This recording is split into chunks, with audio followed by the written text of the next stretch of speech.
The night sky above the Earth military base was quiet and clear, but that peace ended when a strange sound came from the clouds and suddenly a bright light filled the dark sky, and every soldier at the base looked up in shock because something big was descending from the stars, and it was not a normal spaceship but something glowing smooth and shaped like a silver arrow cutting through the clouds without sound. Commander Ricardo stood outside the command center watching the object as it slowly landed in the open field behind the hangars, and his face showed no fear but a kind of calm curiosity, because he had seen many things in war and in space, but this was different. This was something no one had prepared for, and even the alarm stayed silent, as if the entire base was waiting for permission to breathe again. The ship opened from the center, and a long blue ramp extended down, and from inside stepped a figure unlike anything anyone had expected, because she was not a warrior and not a monster, but a tall, graceful alien woman with golden skin, silver eyes, and long flowing hair that shimmered like soft flames in the night. Her uniform was royal deep purple, hugging her elegant frame, and her movements were calm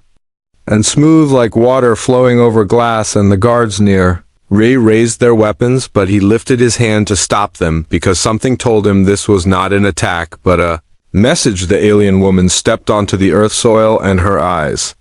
locked with Ray's eyes, and for a moment everything around them became still and quiet, and it felt like even the stars above were waiting to see what would happen next. She spoke in perfect English, and her voice was soft but clear, and she said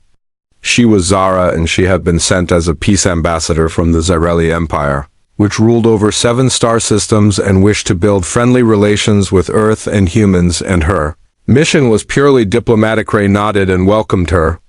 with controlled emotion and led her into the command building. While inside, he wondered why a powerful empire would send such a beautiful being as their face of diplomacy, and what their true goal might be, because history had taught him that beauty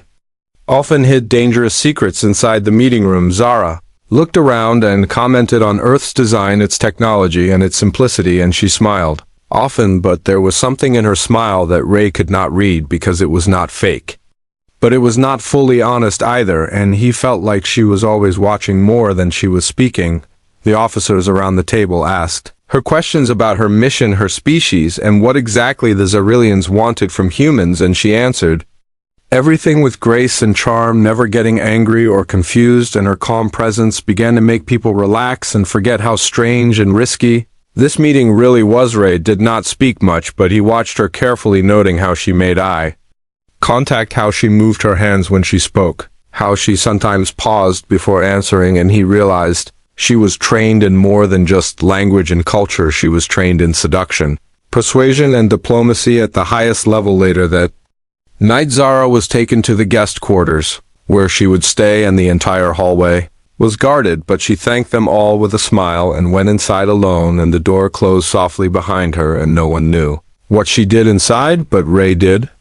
not go to sleep. He stayed in the control room looking at the files his team had quickly gathered about the Zareli Empire and their past contact with other planets, and he found a pattern. They always sent beautiful female diplomats. They always started with peace talks, and within months those planets either became allies or colonies. He leaned back in his chair thinking hard and asked himself what made Earth different. Why had Zara come now, and what exactly was her goal? Because deep in his mind a strange idea was forming, one he could not prove but could not ignore. Meanwhile, in her room, Zara stood by the window looking at the stars and touched her wrist device that connected her to the mothership, and she whispered in her native language that she had made contact with the human leader, and he seemed resistant but curious, and that emotional manipulation would require more time than planned. Her ship responded with a short message that made her eyes narrow and her fingers tighten. The message said, if charm fails, use physical connection. If that fails, find his weakness. Zara turned off the device and looked at her reflection in the mirror, and for the first time in her perfect mission, something strange passed through her face. Not fear, not doubt, but something close to curiosity about the man named Rayand outside the room in the shadows of the night. The sky was clear again, but nothing was calm anymore. The morning air felt heavy as the sun rose over the military base, and Commander Ray stood near the control tower watching the horizon as if waiting for answers to questions He had not yet asked, and behind him. The base was slowly returning to normal, but the strange tension had not faded because everyone still felt the presence of the alien woman who arrived from the stars last night. Zara stepped out of her guest quarters wearing a new outfit designed to blend more with human style, a slim, silver dress covered by a black jacket and small boots. That made her look like a visiting scientist or diplomat from another advanced country, but her eyes still glowed faintly and her voice still carried a soft command that no one could ignore. She walked with confidence toward the command center, knowing today was the real test, because her superiors had reminded her that time was short and trust needed to be built quickly, and she needed to find Ray's weakness soon and use it to create a connection stronger than diplomacy alone. Inside the conference room, Ray was already seated reviewing satellite images and alien energy readings taken during Zara's landing, and when she entered he gave a polite nod. But his eyes remained focused on the screen in front of him, and he said she could sit if she wished, but he had questions that needed answers. Zara smiled and took the seat across from him, placing her hands neatly on the table, and asked if he always began conversations with cold data instead of greetings, and Ray looked up and replied that Earth had been burned before by false smiles and friendly visitors who carried weapons behind their back. Zara tilted her head and said she understood the fear, but not every visitor brings war, some bring knowledge and opportunity, and Ray said that all visitors bring change, and change was not always welcome, no matter how beautiful the package looked. Her eyes met his, and for a moment neither spoke, and the silence felt like a storm held back by thin glass. And then she asked if he believed in peace, or if he was just pretending to be a man of reason while preparing for war behind the scenes, and Ray answered by showing her a file of previous alien contacts that ended in betrayal. Zara studied the images of destruction and lost colonies, and her voice softened as she said her people were different and she had not come to deceive him. And Ray asked what her real mission was, and if charm was just a tool, or if she truly cared about the future of both species. She leaned forward and whispered that she was trained in many things, but one thing she could never fake was curiosity, and right now she was deeply curious about him, and about why he was not like the other humans who fell easily to compliments and fake warmth. Ray stood and walked toward the window, looking out at the ships parked in the distance, and he said he had seen too much to be fooled by a pretty face, no matter how advanced or honest it claimed to be. And Zara stood too, walking closer to him, and said maybe he needed to be fooled just once to remember what it felt like to trust someone. He looked at her then, and for the first time something cracked behind his serious eyes, something not weak but human, and she noticed it and stepped even closer, until they were almost touching, and she asked if he ever felt alone even among his own people, and Ray looked away, saying nothing. Suddenly the door opened and a young officer entered with urgent news that an unidentified signal was detected near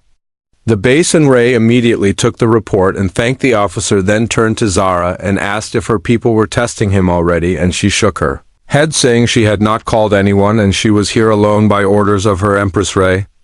ordered increased security and said if anything happened he would hold her responsible, and Zara said she understood and would prove she had nothing to hide. And that night she sent a private message to her mothership demanding answers about the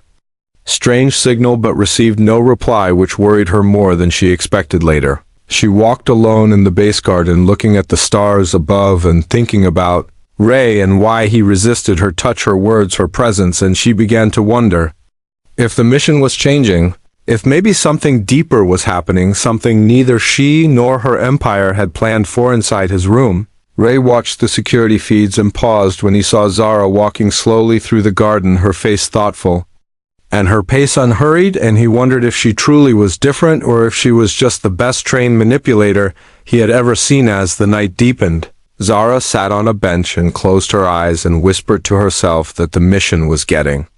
dangerous, not because of the humans, but because of her own heart, which was starting to respond to something unfamiliar, and that scared her more than war. And far away in deep space, another ship watched silently and waited for orders that would soon change everything.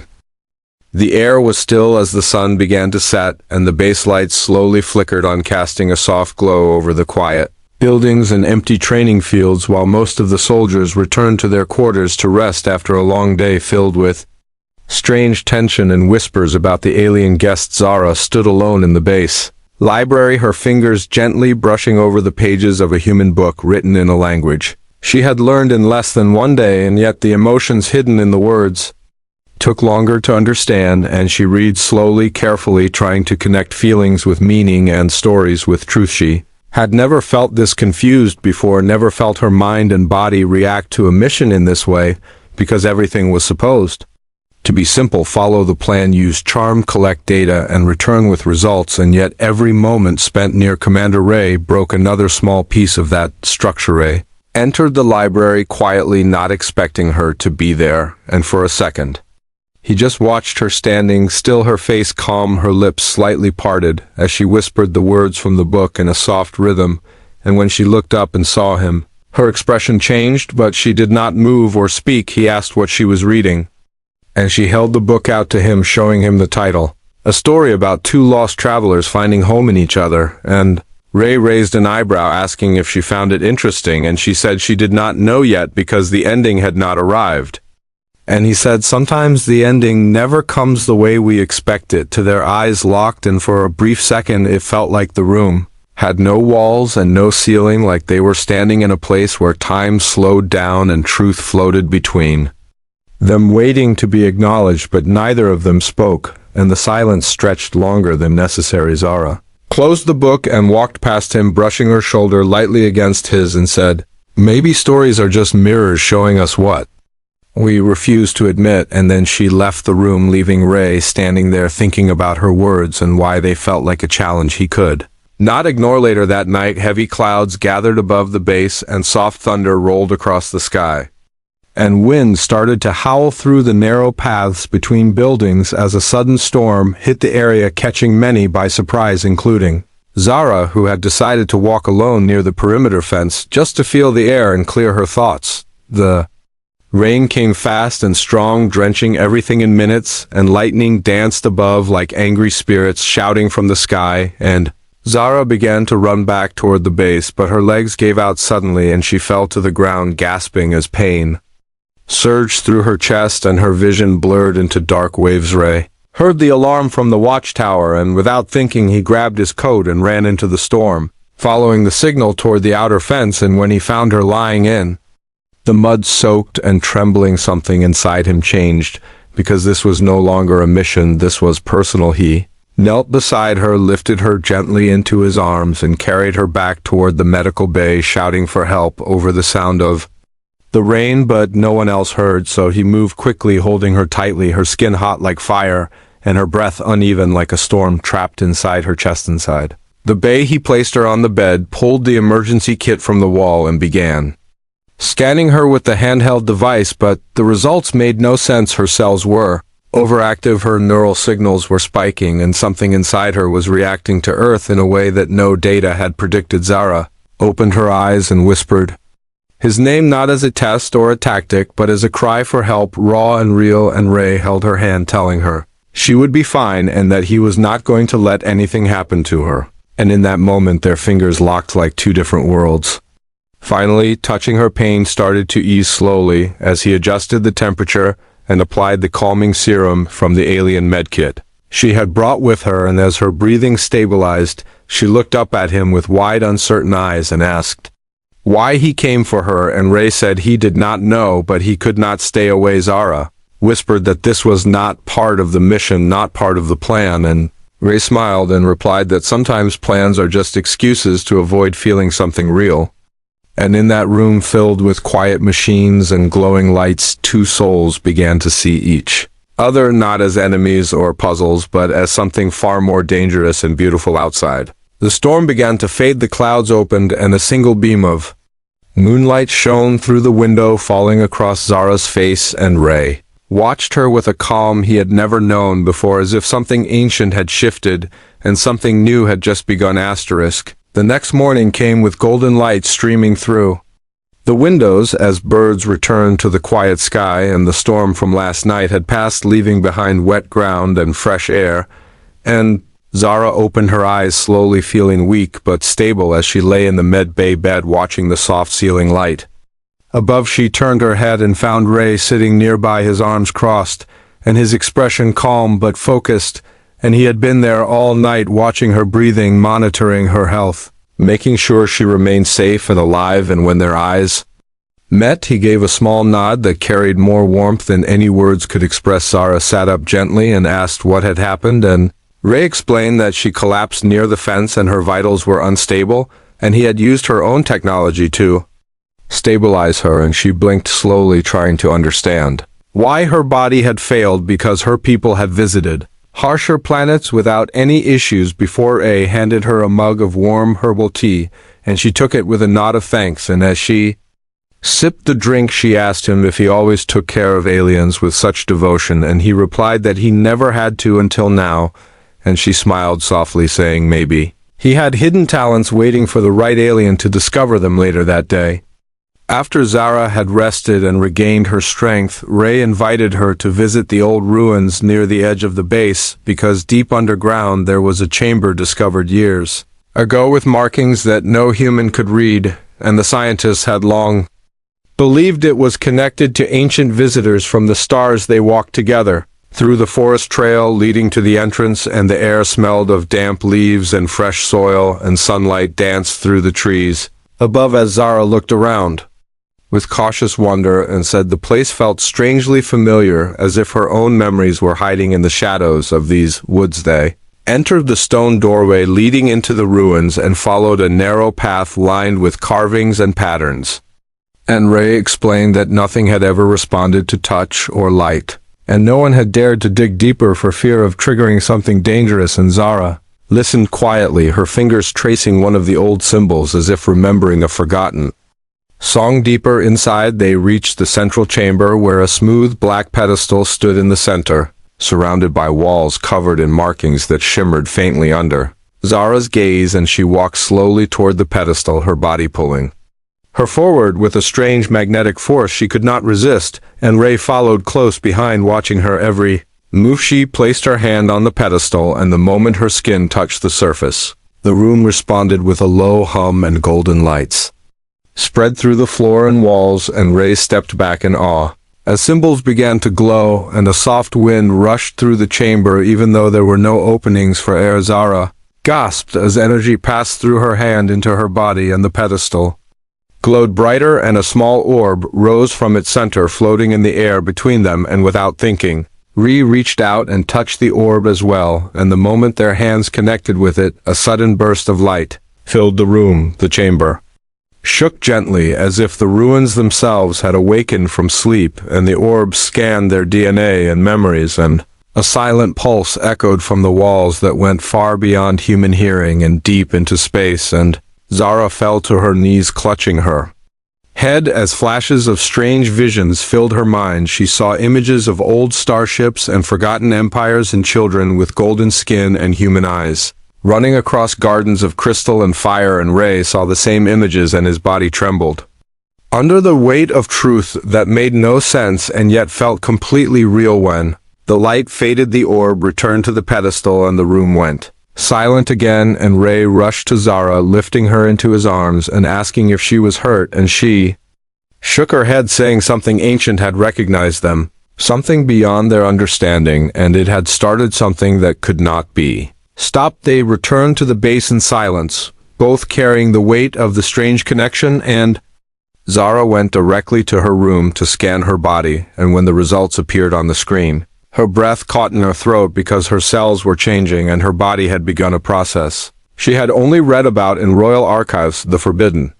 link between Xyrilians and another compatible species had triggered a hybrid reaction, and her body was beginning to prepare for creation, for growth, for life. And she stared at the screen with wide eyes, knowing this was not supposed to happen, not here, not with him, and not during a mission. She sent a coded message to her mothership explaining what had happened and asking for guidance, and the reply came quickly and cold, reminding her of the ancient law that forbade genetic merging outside the Empire, and instructing her to report for extraction immediately before the anomaly grew stronger. Zara turned off the screen and stood in front of the mirror, touching her abdomen gently as her reflection stared back at her with fear, confusion, and something dangerously close to hope, and outside her door Ray stood silently, his hand raised to knock, but unsure of what he would say when she opened the cold light of the medical scanner bathed Zara's skin as she lay still on the examination table, watching the strange symbols dance across the screen above, and her heart beat louder with every passing second as the truth slowly unfolded before her eyes. And nothing in her training had prepared her for this moment, because no mission had ever ended like this. She stared at the glowing report, and her breath came shallow as she saw the impossible words written in her language, words that told her something sacred had been triggered, something ancient and secret that only royal blood had the right to know. And now she was no longer just a diplomat. She was something new, something dangerous, something forbidden. Inside her body, the readings showed a shift in her genetic code, emerging of Zarelli and human biology, forming a hybrid pattern previously seen only in legend and myth. And she pressed her hand against her stomach, trying to feel if anything had changed on the outside, but it was too soon to tell, and yet her instincts whispered that life had begun to grow. Ray entered the room quietly, his eyes scanning the screen before he looked at her face and asked what was wrong.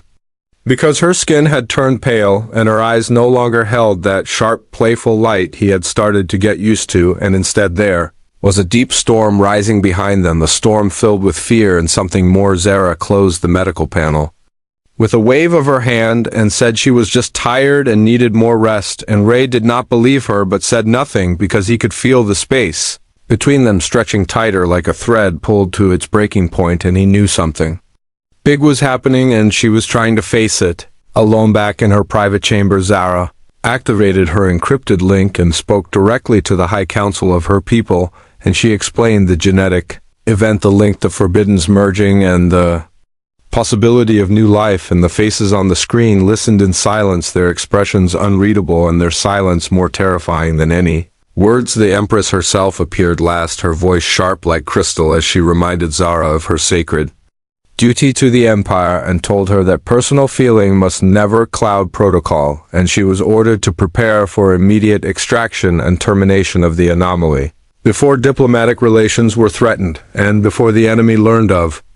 this vulnerability. Zara stood motionless after the message ended, her fists clenched at her sides and her jaw tight as she stared into the mirror and whispered that she was not ready to destroy something that had not even begun to live, and that maybe the Empire had forgotten what it meant to feel something real. Meanwhile, Ray sat alone in the command center, watching the old video feed from the ancient ruins, replaying the moment the orb had scanned them both and the energy burst had linked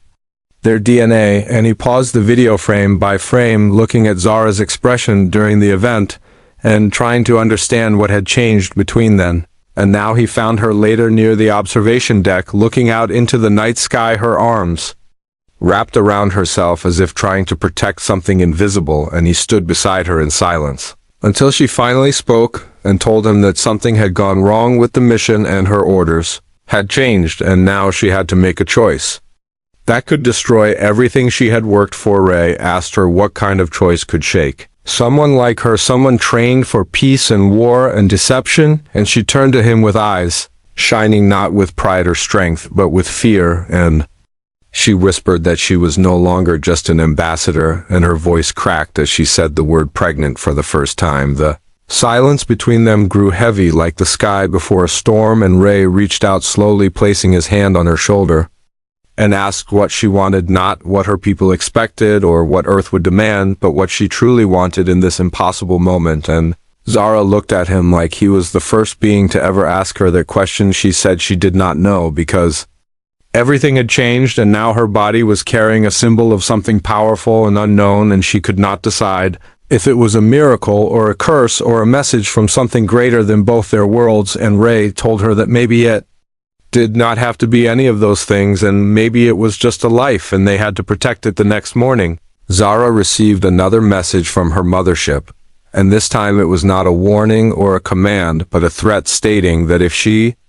did not comply, extraction would happen by force, and the embryo would be removed regardless of her condition, and the diplomatic cover would be Abandoned Zara crushed the communicator in her hand and threw the broken pieces into the waste unit, her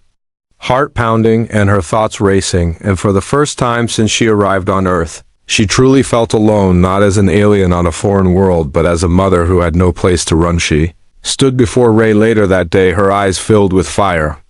and she said they had one chance to disappear before the Empire arrived and destroyed everything, and Ray looked at her and said they would need a ship and a plan and courage, stronger than anything either of them had ever known. And as the sky darkened, with the first signs of the approaching Zareli vessel, Zara stood tall, her hand resting gently over her stomach, and she whispered that no mission could ever be more important than what was now growing inside her. Dark clouds moved slowly above the Earth base, casting long shadows across the buildings as the wind whispered warnings of what was coming, and inside her private chamber, Zara stared at the alert flashing red across her communication panel, the words clear and cold, final instructions, given without emotion or mercy. As the countdown to forced extraction had begun, she paced back and forth, her heart racing faster than any training simulation she had ever faced, and she knew the mothership would not wait much longer, and her failure to comply had already marked her as a traitor, and now everything depended on what she would do next and who she could trust. When the moment arrived, Ray stood outside her door, listening to the muffled sound of her footsteps, and he knew something was wrong, far worse than anything she had admitted to him before, and he knocked once before entering without waiting, because time was no longer on their side, and whatever secret she carried had just turned into a storm neither of them could stop. Alone, she turned to face him, her eyes sharp but tired, her body tense but ready, and she said the ship was coming, and it was not coming to talk, and it was not coming to negotiate. And Ray asked what exactly it wanted, and she said it wanted her and what she was now carrying, and that the orders were to erase both. Without delay, Ray stepped forward and asked her what she was carrying, and this time she did not hide the truth, and she told him that the link had triggered something in her body. Something sacred and rare, something long forgotten by her people, and now she was pregnant with a child that carried the blood of two worlds. He stood still for a long moment, the words sinking into his bones like cold rain, and then he nodded slowly and asked her what she wanted to do, and Zara replied that she wanted to run, but not alone and not in fear, but with purpose and strength, because this life inside her deserved more than secrecy and shame and orders written in space dust. Ray said they would need a plan, and fast, and he pulled up the base schematics showing an old hangar that held a prototype stealth ship, small, fast, nearly invisible to most scanners, and still functional enough for emergency launch, and he said they could reach orbit before the Zareli vessel entered full range. Zara agreed and began to gather her things, moving quickly but carefully, while Ray locked the doors and disabled external trackers and activated a false signal to make it look like her life signs had vanished from the base, and every second ticked like thunder inside their chests as they prepared to disappear before the Empire erased them. As they reached the hangar, Zara hesitated for one moment and looked back at the base that had become a strange kind of home, and she whispered something in her native tongue, a goodbye, or maybe a silent prayer, and Ray took her hand and said it was time to go. Before goodbye turned into regret, they entered the ship, and Zara activated the interface, which responded to her touch with a soft glow, recognizing her royal signature, and the engines came online with a gentle hum, and Ray prepared the launch path while outside the sky cracked open as the Zareli ship finally arrived, its dark form blocking out the stars and casting a shadow over the land below. Inside, the Empire ship High Command sent a direct signal to the base demanding surrender and release of the ambassador, and Ray responded with silence and then with light as the stealth ship burst from the hangar like a silver arrow, vanishing into the clouds before any weapon could lock on target. The mothership fired a pulse beam but missed by seconds, and rage echoed through its command center as Zara's escape confirmed her rebellion. And inside the fleeing ship, she and Ray sat shoulder to shoulder, their fingers moving across controls as alarms blinked and stars stretched before them like endless roads of light. Zara turned to him and asked if he believed they could make it. And Ray smiled slightly, saying belief had nothing to do with it because they had already done the hardest part. They had chosen to fight, and now they would keep fighting no matter where they ended. The stars outside the window grew brighter as they crossed into deep space, and Zara leaned back, closing her eyes for a moment, feeling the strange calm that came with freedom and fear mixed together, like two rivers flowing in the same direction.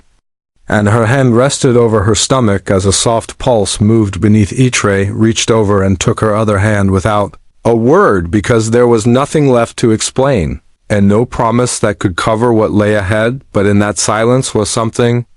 stronger than words, a decision to protect, a choice to trust, and a bond that no empire could erase behind them. The Earth faded into distance, and the Zarelli ship remained orbiting, helpless and angry, and in the heart of space a new story had begun.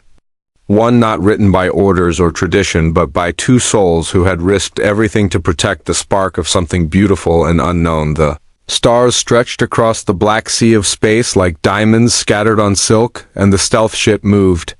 through them with quiet speed, its engines humming low and steady, while inside the dim cabin Zara sat in silence, watching the endless sky with wide eyes and a heart full of questions she had never dared to ask before. Ray sat beside her, focused on the navigation system, guiding them through hidden routes mapped by old human probes, paths so thin that even the Empire's best scanners would struggle to track them. And his hands moved across the controls with calm confidence, but inside his mind thoughts raced like thunder, and his chest held a storm of emotions he could not name. They had been flying for hours, maybe more, maybe days. It was hard to tell when space swallowed time and turned minutes into shadows, and Zara finally spoke. Her voice soft and strange, like a song trying to remember its tune, and she asked Ray what would happen if the child inside her was the first of many, and if their story was not the only one. Ray turned to her and met her gaze with eyes steady and clear, and he said, then we would be the beginning, not the end, and that maybe peace does not come from missions or meetings or perfect words, but from choices like this ones that scare us and change us and force us to fight for something greater than duty. Zara smiled faintly and placed her hand on her stomach again, feeling the light beat that had become more regular, more certain, and she said she never expected to care about this life, not like this, not with this kind of fire burning inside her chest. And Ray said, neither did I, but here we are flying away from two worlds that fear what we might become. The ship beeped softly as a nearby moon came into range, and Ray suggested they land for a short time to rest and hide from long-range scans, and Zara agreed because her body needed calm and stillness, and the ship responded to the command and glided down toward the quiet silver rock surrounded by dust and stars. They stepped out into the cold air, their boots touching untouched ground, and the wind carried no sound, only silence, as if the moon had never known life and now welcomed them, like a secret guardian holding space for fugitives turned protectors. And Ray set up a small shelter while Zara scanned for signals and interference. That night, under the faint glow of twin planets in the sky, Zara sat beside a small fire generator, her face soft in the flickering light, and she told Ray about her childhood on the Zarelli capital, how she was trained to control every feeling, every weakness, every stray dream, and how they taught her that love was a distraction and emotion was danger. Ray listened without interrupting, letting her voice fill the night, and when she paused, he told her about Earth, about his own past,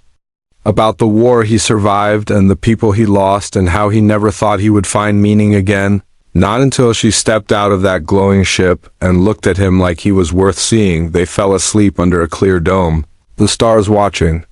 like silent witnesses, and Zara woke in the early hours with a soft ache in her chest and a dream still fresh in her mind, a vision of a child running through tall grass under a sky with two suns, laughing with joy and looking back at her with eyes made of gold and blue. She did not speak of the dream, but she held it close like a spark in her soul, and the next morning, as they prepared to leave, the scanners picked up a message, a low pulse from deep space, encrypted in Zarelli code, but not from the mothership. Instead, it was from one of the old rebel beacons, a signal long believed lost. Ray looked at the data and said it was a chance, a place where others had once gone to disappear or begin again, and Zara nodded slowly, knowing that if there was hope, it would be found among those who had already dared to break away from the Empire. And she adjusted the coordinates while Ray powered the engines. As the ship lifted once more into the sky, Zara leaned against the wall, watching the stars shift again, and whispered that maybe this child was not just a link between two species but a key to something greater, and Ray said, "Whatever it is, we will face it together, not as soldier and alien, but as something new." Behind them, the moon faded into distance, and ahead of them, the unknown stretched wide and bright like a book waiting to be written, not by law or command, but by choice and courage and hope. And in that moment, they were not fugitives or traitors or heroes. They were just two beings running toward a future that had never existed before. And in the quiet cabin, the heartbeat of their unborn child echoed gently across the ship, a steady rhythm that promised that the story was not over. It was only just beginning. Your full 7-part story is now complete and ready for YouTube narration and video production. Let me know if you need a full video description, title, SEO, hashtags, or audio script formatting.